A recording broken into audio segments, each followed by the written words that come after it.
Ya, terima kasih Anda masih bergabung bersama kami di Power Breakfast. Kini kita masuk ke segmen kreatif dan rekan Prisa Somodato kembali bergabung bersama saya ya. Selain e-commerce, ride hailing, dan fintech, ada beberapa sektor bisnis startup yang digadang-gadang akan mendapatkan keuntungan besar di tengah berkembangnya pangsa pasar digital di Indonesia.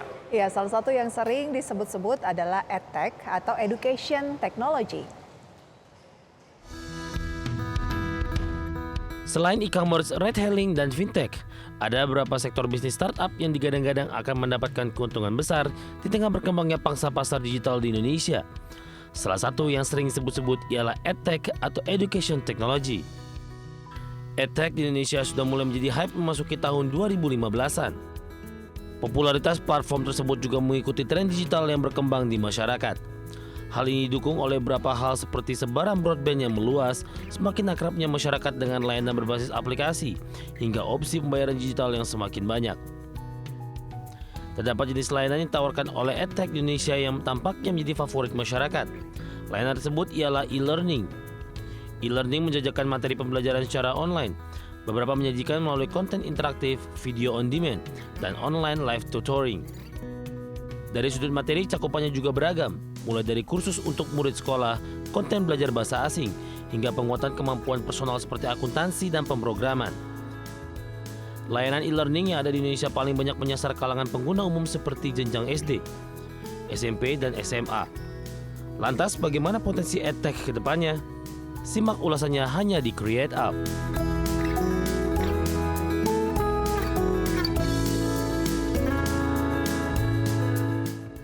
Ya, untuk membahas tema menarik mengenal platform EduTech atau EdTech konsep gamifikasi sudah tersambung bersama Ibu Mel DJ, co-founder dan juga CEO dari Kidu. Selamat pagi Ibu Mel. Selamat pagi, Mas Wiki, Mbak Prisa. Apa kabar? Oke, terima kasih. Kabar baik, terima kasih untuk waktunya pada pagi hari ini ya. Ya, terima kasih sudah mengundang kami dari tim Kidu. Oke. Kidu.id, berarti ini adalah sebuah platform edukasi untuk anak-anak ya? Kebutuhannya sejauh ini apakah mengalami peningkatan yang cukup pesat apalagi pasca pandemi ya? Betul, iya apalagi ya dengan kebiasaannya masyarakat mulai berubah ya ke arah online juga dan juga dengan berbasis teknologi sekarang sudah mulai biasa ya dipakainya. Oke, artinya secara market ini akan tumbuh dari sisi orang tuanya sendiri, kemudian juga dari sisi anaknya begitu ya. Ini kalau ngomongin soal aktivitas belajar mengajar ataupun mungkin mengajar karakteristik kepada anak lah. Apa ya sebetulnya yang menjadi challenge saat orang tua mengajarkan kepada anak mengenai pengembangan potensi anak, Mbak Mel atau Bu Mel? Ya, jadi sebenarnya ini semua dimulai dari rendahnya ya masyarakat, pandangan masyarakat mengenai pentingnya EQ ya atau emotional intelligence. Nah, di sini kita melihat masyarakat Indonesia itu masih banyak sekali berfokusnya itu kepada IQ atau intellectual intelligence ya. Nah, ini sebenarnya bukan berarti itu salah, tapi kadang-kadang masih sering kita melihat itu sangat-sangat jomplang gitu ya antara fokus ke IQ dan EQ gitu. Nah, jadi mungkin kita sering lihatnya dari sisi kalau misalnya ada masa ujian gitu ya, ditanyain gimana kemarin hasilnya gitu, kemarin ranking berapa misalnya sebagai rapot. Hal-hal seperti itulah, itu semua fokusnya ke IQ, IQ, dan IQ. Nah, ini kadang-kadang yang sering terlupakan itu tuh dari sisi EQ-nya gitu. Gimana effortnya dia, usahanya dia. Kemarin dia mungkin udah begadang-begadang gitu kan belajar, tapi taunya karena satu dan lain hal mereka nilainya jeblok, apakah karena dia sakit atau karena dia nervous dan lain sebagainya. Nah, ini kita melihatnya itu masih sangat-sangat jomplang gitu ya di Indonesia. Sedangkan EQ itu kita melihat kepentingannya itu sangat luar biasa tingginya gitu. Karena EQ itu mempengaruhi kebahagiaan dan kesuksesan setiap individu dari mereka kecil hingga mereka dewasa gitu ya.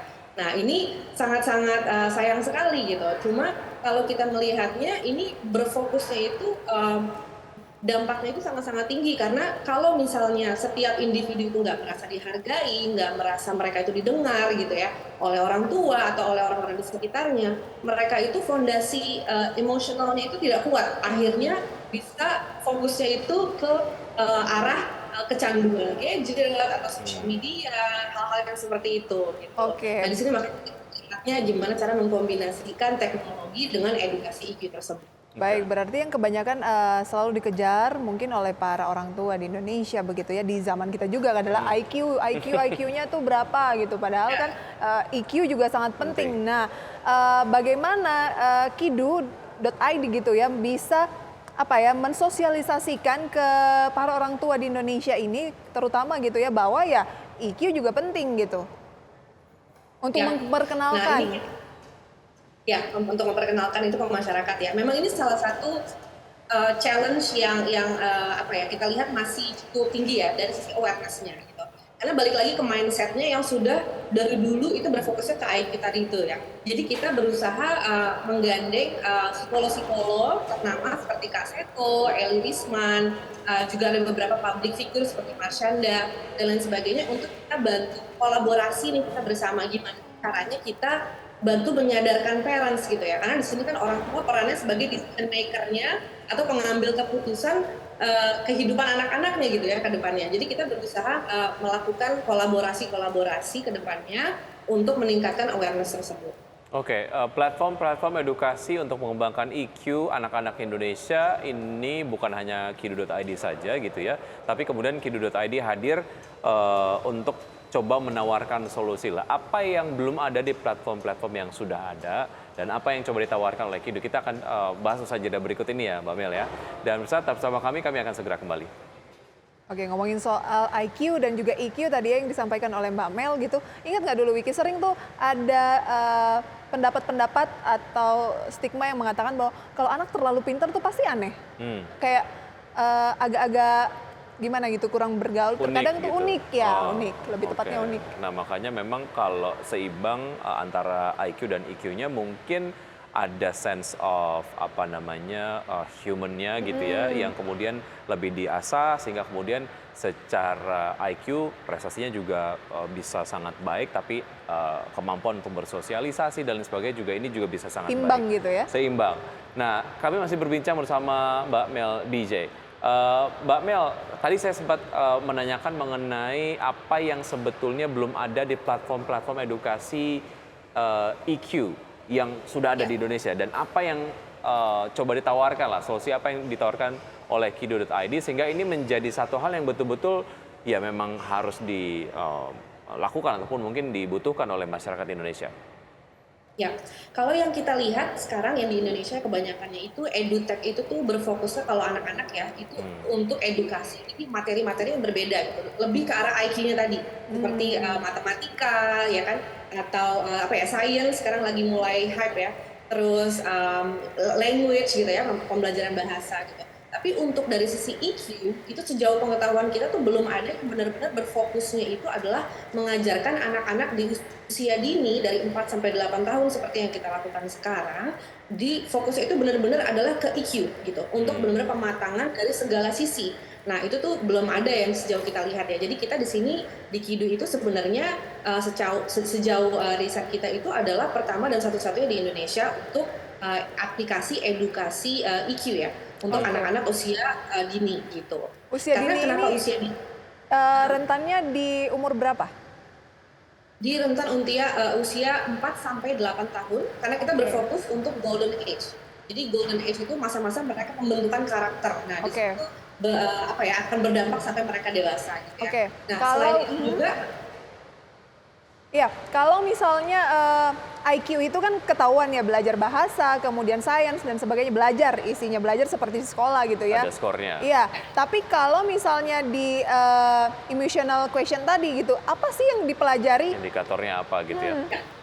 banyak banget sebenarnya. Jadi ada banyak banget topik-topik yang kita pecah sebagai topik-topik lesson nantinya gitu ya. Jadi contohnya mereka bisa pilih nih, dalam sehari mereka bisa mempelajari 2 lesson. Nggak boleh banyak-banyak. Jadi fokusnya bukannya untuk pelajarin sebanyak-banyaknya, tapi untuk mempelajari fondasinya, lalu mempraktekkan. Nah, di situ makanya aplikasi Kidu bedanya karena udah dirancang khusus nih dengan metode NLP sama neuroscience, cognitive behavior psychology, supaya topik-topiknya itu tuh bisa dicerna sama anak-anak dengan cara yang fun gitu ya. Nah, topik-topik itu banyak banget Mbak sama Mas. Jadi ada kayak memanage emosi, cara mereka bisa mencintai diri sendiri, cara mereka bisa punya mindset yang tepat, percaya diri dan lain sebagainya. Topiknya itu banyak banget gitu. Mereka bisa pelajarin dengan cara yang fun, dengan nonton filmnya gitu ya, animasi filmnya. Singkat, kuis. mungkin Anda bisa jelaskan sedikit konsep gamifikasinya seperti apa?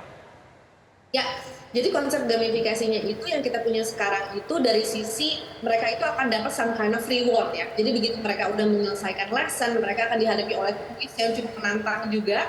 Jadi mereka harus benar-benar perhatiin nih tadi videonya untuk mereka bisa jawab itu.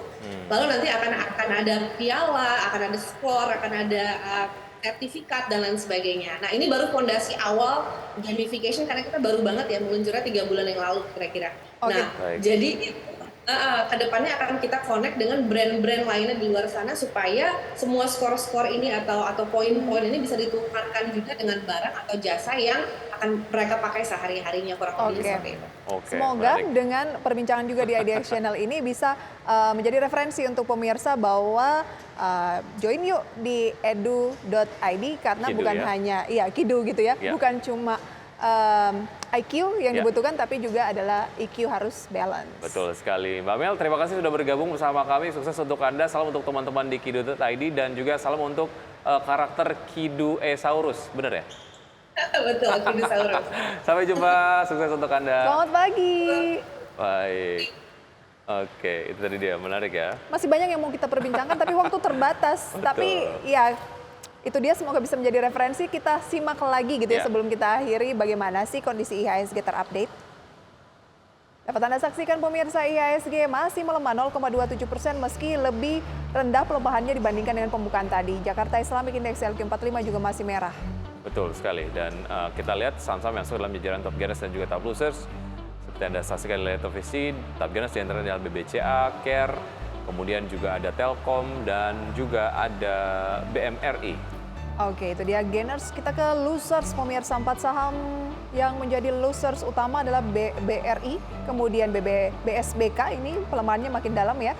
Goto juga masih turun 2% dan MDKA 0,93%. Dan juga pergerakan sektoral. Ya, infrastruktur menguat, kemudian teknologi, konsumsi primer, dan juga barang baku mengalami pelemahan dengan pelemahan masing-masing dapat Anda saksikan di layar televisi. Dan ya, sudah 90 menit kami menemani Anda dalam Power Breakfast. Ya, semoga pembahasan hari ini bisa menjadi referensi sumber informasi untuk Anda. Tetap perbarui informasi Anda hanya di IDX Channel, your trustworthy economic, business, and capital market channel. Saya Prisa Sampodatu. Saya Wiki Adrian, see you in the morning.